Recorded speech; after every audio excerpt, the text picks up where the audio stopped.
তো এই হলো ইয়ামা ফ্যাসিনো BS6 125। তো এই গাড়িটার আজ ফুল সার্ভিস কাজ হবে। তো ফুল সার্ভিস কাজ করার আগে গাড়িটা কিন্তু প্রতিটা গাড়ির মতো ফুল ওয়াশ করে নেওয়া হয়েছে আগে, তবে কিন্তু সার্ভিস কাজ করা হবে। তো চলো আমি সার্ভিস কাজটা করি, তোমরা ভিডিওটা দেখতে থাকো। আর আমার চ্যানেলে যদি কেউ নতুন হয়ে থাকো, চ্যানেলটা সাবস্ক্রাইব করে দিও, ভালো লাগলে একটা লাইক করো, শেয়ার করো। তো সার্ভিস কাজে কিন্তু প্রতিটা গাড়িতে আমি পেছনের চাকা দিয়ে শুরু করছিলাম। তো হয়তো কেউ এই ভিডিওগুলো স্কিপ করে বেরিয়ে যায়, তার জন্য যে ক্লাচের কাজটা থাকে, অন্যান্য ছোটোখাটো যে কাজগুলো থাকে সেগুলো হয়তো দেখতে পারে না। তার জন্য আমি আগে ক্লাচ ওয়াশটা করে নিচ্ছি, ক্লাচটার ফিল্টারটা। তো ক্লাচ ওয়াশটা কেন করা হয় স্কুটিতে সেটা দেখাবো। ক্লাচটা খুলে নেওয়ার পর দেখতে পারবে যে ক্লাচের কতটা পরিমাণ ধুলো থাকে। আর এই BS6 মডেলের সবথেকে একটা বড় প্রবলেম হলো যে ক্লাচ বেল্টে আর ক্লাচ শুতে যদি ধুলো থাকে, গাড়িতে একটা ভাইব্রেশন হয়। তো এই ধুলোটা যদি পরিষ্কার করা না হয়, তো সার্ভিস করার পরেও কিন্তু সে ভাইব্রেশনটা কাটে না, যদি না ক্লাচ ওয়াশ করা হয়। তো চলো আমি ক্লাচটা খুলে ওয়াশ করি, তোমরা ভিডিওটা কন্টিনিউ দেখতে থাকো।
তো এই আমি ক্লাচ কভারটা কিন্তু খুলে নিয়েছি। ক্লাচ কভারটা খুলে নেওয়ার পর এইবারে যখন হাওয়া মারা হবে তখন বুঝতে পারবে এর মধ্যে কতটা ধুলো রয়েছে। তো এই ধুলোটা যদি না পরিষ্কার করা হয়, ওই ভাইব্রেশনটা কখনোই কাটবে না। এই যে ক্লাচ যে ফিল্টারটা আছে, স্পঞ্জের ফিল্টারটা, এটাও কিন্তু ভালো করে পরিষ্কার করে দিতে হবে। তো দেখো, বুঝতেই পারছো ক্লাচে কত ধুলো রয়েছে। এটা যদি না ওয়াশ করা হয়, তো ক্লাচের যে ভাইব্রেশনটা গাড়ি ফার্স্ট টানানোর সময়, সেটা কিন্তু কখনোই যাবে না কোনোভাবে। সার্ভিস কাজ যতই করা হোক, ক্লাচ না খুলে ওয়াশ করলে এই প্রবলেমটা ঠিক হবে না। তো চলো, শুধু যে ক্লাচে হাওয়া মেরেই যে পরিষ্কার করে ফিটিং করে দেওয়া হবে সেরকম নয়। যে ফিল্টার আছে, ফিল্টারের এখানটায় কিন্তু দুটো স্পঞ্জের ফিল্টার থাকে, সেই স্পঞ্জের ফিল্টারগুলো কিন্তু পরিষ্কার করতে হবে। পরিষ্কার করার পরে তাতে কিন্তু মোবিল দিয়ে লাগাতে হবে। আর মোবিল দিয়ে লাগানোর কারণ এটাই যে ধুলোটা টানবে, সেটা ওই মোবিলটাতে ধুলোটা আটকে নেবে, ফিল্টারে খুব কম পরিমাণ যাবে। তার জন্য কিন্তু ফিল্টারগুলোতে মোবিল দিয়ে দেওয়া। তো চলো মোবিল দিয়ে ফিল্টারটা ফিটিং করা যাক।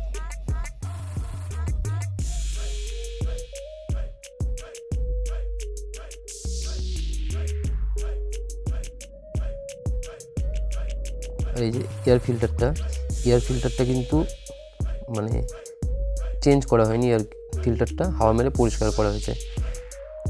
হাওয়া মারারটা কারণ কি, এটা হলো যে অরিজিনাল ফিল্টার থেকে অরিজিনাল ফিল্টারে মোবিল দেওয়া থাকে যাতে ধুলোটা ইঞ্জিনে না যায়।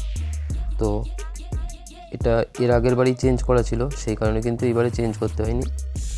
একবার ফিল্টার ওয়াশ করে ফিটিং লাগানো যায়, কিন্তু দুবার ওয়াশ করে এই ফিল্টার চলে না। তো তার জন্যই এইবারটা ওয়াশ করে দিলাম, সামনের বার কিন্তু চেঞ্জ করে দিতে হবে। আর এই যে কিক র্যাচেটটা আছে, এটা মোবিল দেওয়ার কারণ কিকটা পুরো ফ্রি হয়ে যাবে। এই কিক র্যাচেটে ধুলো টানলে কিক র্যাচেটটা জাম হয়ে যায়। কিছু কিছু স্কুটিতে দেখা যায় যে কিক মারলে কিন্তু কিকটা রিটার্ন আসে না, ওই ধুলোটা ধরে রাখার কারণেই কিন্তু রিটার্ন আসে না। ওখানটা জাস্ট মোবিল দিয়ে দিলে সেই জিনিসটা কিকারটা রিটার্ন চলে আসে। তো চলো ক্লাচ কভারটা আর এয়ার ফিল্টারটা ফিটিং করে নিই।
এবারে পেছনের চাকাটা খোলা হচ্ছে। পেছনের চাকাটা খুলে যে শুটা ঘষে ড্রামটা ঘষে চাকাটা ফিটিং করা হবে সেরকম নয়, এর ভেতরে যে ধুলো আছে সেগুলো হাওয়া মেরে আগে পরিষ্কার করা হবে, তবে ব্রেক ড্রামটা শীষ মেরে ঘষা হবে। এই যেমন চাকাটা জাম হচ্ছে, এর অ্যাক্সেলটা কিন্তু গ্রিস করে দিতে হবে। তো চলো আমি পেছনের চাকাটার কাজ করি, কি কি কাজ হবে টোটালটা দেখতে থাকো।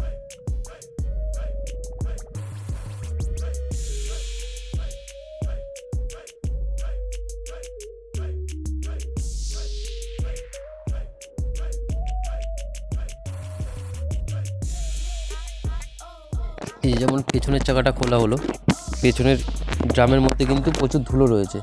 এই ধুলোটা যদি পরিষ্কার না করা হয়, ড্রামটা না ঘষা হয়, ব্রেক ধরবে না, আর ব্রেক মারলে কিন্তু একটা আওয়াজ আসবে। আর ব্রেক শুটা কিন্তু শুধু যে ঘষে দিয়ে ফিটিং করা হবে সেরকম নয়, ব্রেক শুটা ঘষার পর জলে ভিজিয়ে রাখলে খুবই ভালো হয়।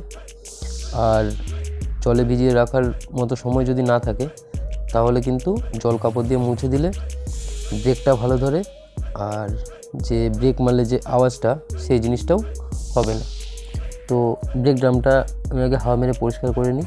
পরিষ্কার করে নেওয়ার পর ব্রেক ড্রামটা ঘষবো। ঘষার পর কিন্তু একটা পরিষ্কার কাপড় দিয়ে মুছে নিতে হবে, কারণ কি পরিষ্কার কাপড় দিয়ে না মুছে নিলে সেই যে আমি ব্রেক ড্রামটা ঘষবো তার ধুলোটা কিন্তু ব্রেক ড্রামের ভেতরেই থেকে যাবে। তো ব্রেক মারলে সেই ঘষার পরেও কিন্তু আওয়াজটা হবে। তো তার জন্য কিন্তু ব্রেক ড্রামটা ভালো করে পরিষ্কার করে নিতে হবে। আর যে ব্রেক ক্যাম আছে, ক্যাম গ্রিস করে দিতে হবে। ক্যামটা গ্রিস না করলে কী হবে, ব্রেক মারলে ব্রেকটা জাম থাকবে, ব্রেকটা ফ্রি হবে না।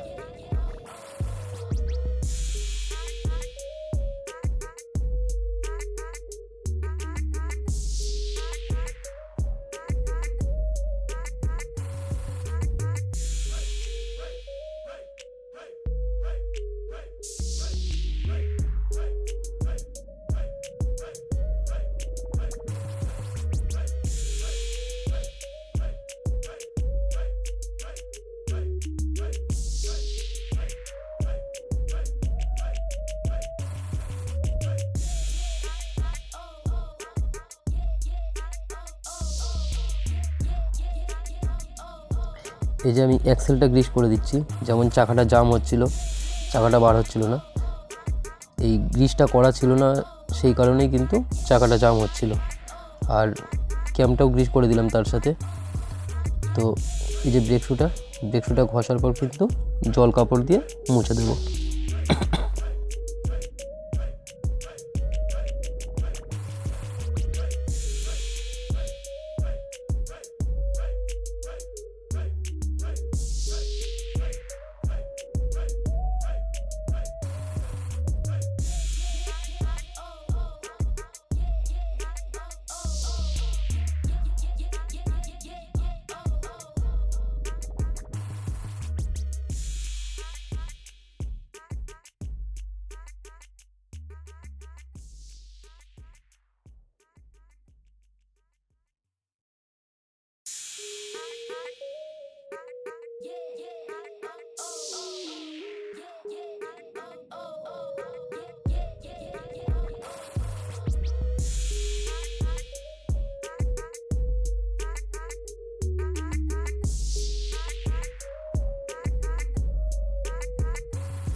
পিছনের চাকা কমপ্লিট করার পরে এবারে অ্যাক্সেলারেটরটা করছি।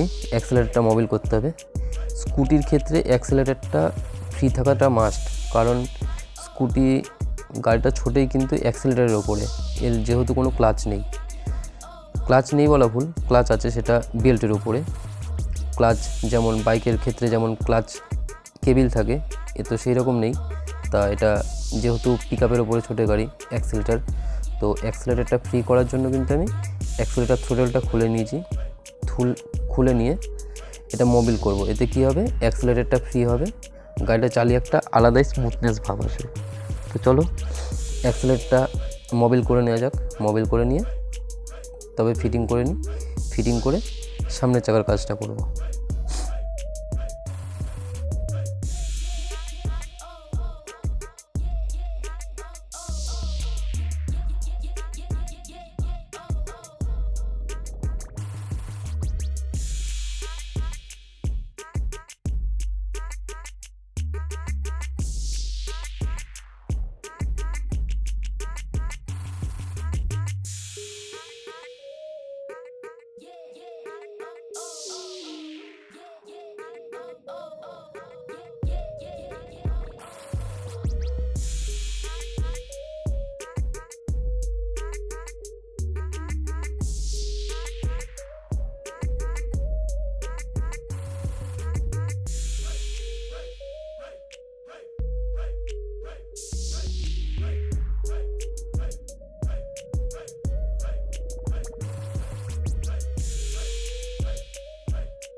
তো সামনের চাকাটা খোলা হয়ে গেছে, সামনের চাকাটা খুলে নিয়েছি।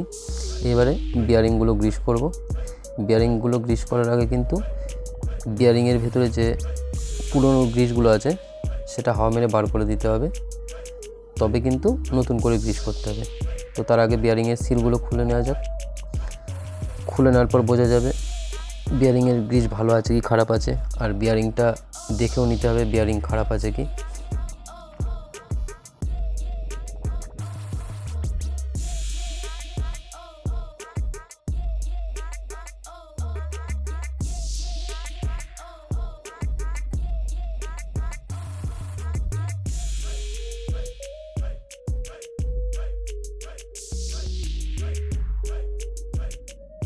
তো বিয়ারিংয়ের সিলটা খুলে নিয়েছি।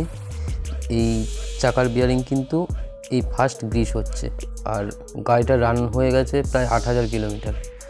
কোথাও না কোথাও সার্ভিস কাজ হয়েছে, শোরুম হোক বাইরে হোক যে কোনো কোথাওই হোক সার্ভিস কাজ হয়েছে, কিন্তু একটা বিয়ারিংও গ্রিস ছিল না। এইবারে গ্রিস না করলে কী হবে, গ্রিস না করলে যে বিয়ারিংগুলো গজে যাবে। তাতে কী হবে, গাড়ি চালানোর সময় কোনো উঁচু নিচু রাস্তা হোক বাম্পার হোক সেখানটা যখন সামনের চাকাটা পড়বে একটা ডিসব্যালেন্স হবে আর একটা বাজে আওয়াজ আসবে। তো তার জন্য চাকার বিয়ারিংটা কিন্তু গ্রিস করব। গ্রিস করার আগে যে পুরনো গ্রিসগুলো হাওয়া মেরে বার করে দিয়েছি, এবারে নতুন করে গ্রিস করব। আর সাইডে যে ব্রেক শু ধুলোগুলো আছে সেগুলো পরিষ্কার করে দিতে হবে। এতে কী হবে, ব্রেক মারলে কোনো রকম আওয়াজ আসবে না ব্রেক থেকে। পিছনের চাকায় যেমন ব্রেক শুটা ঘষে দেওয়ার পর কিন্তু জল কাপড় দিয়ে মুছে দেওয়া হয়েছিল যাতে ব্রেকটা ভালো ধরে আর কোনো আওয়াজ না আসে, সামনের চাকার ক্ষেত্রেও এটা ড্রাম ব্রেক শুগুলো কিন্তু ঘষে দেওয়া হবে। কিন্তু এটা যদি ডিস্ক ব্রেক হতো, ডিস্ক ব্রেকের ক্ষেত্রেও একই জিনিস, ডিসের শুগুলো জল দিয়ে ওয়াশ করে হাওয়া মেরে তবেই ফিটিং করা হতো।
প্লাগটা খুলে দেখে নেওয়া হচ্ছে যে গাড়িটা মাইলেজ ঠিকঠাক আছে কি তেল বেশি খাচ্ছে, সেটা দেখার জন্য প্লাগটা খুলে নেওয়া হচ্ছে। আর আমাদের সার্ভিস প্রতিটা গাড়িতেই প্লাগ খুলে নেওয়া হয়, খুলে পরিষ্কার করে দেওয়া হয়। তো প্লাগটা লাগানোর পর এবারে কিন্তু আমি মোবিল ঢালছি। এই গাড়িতে মোবিল আর গিয়ার অয়েল দুটোই চেঞ্জ করে দেবো। তো চলো মোবিলটা ঢেলে নেওয়া যাক, গিয়ার অয়েলটাও চেঞ্জ করে তবে কিন্তু গাড়িটা স্টার্ট করব। স্টার্ট করার আগে গাড়ির যেমন যা কিছু খোলা হয়েছে, সিট, ডিগি, সামনের কভার সব ফিটিং করে নিয়ে তবে গাড়িটা স্টার্ট করব।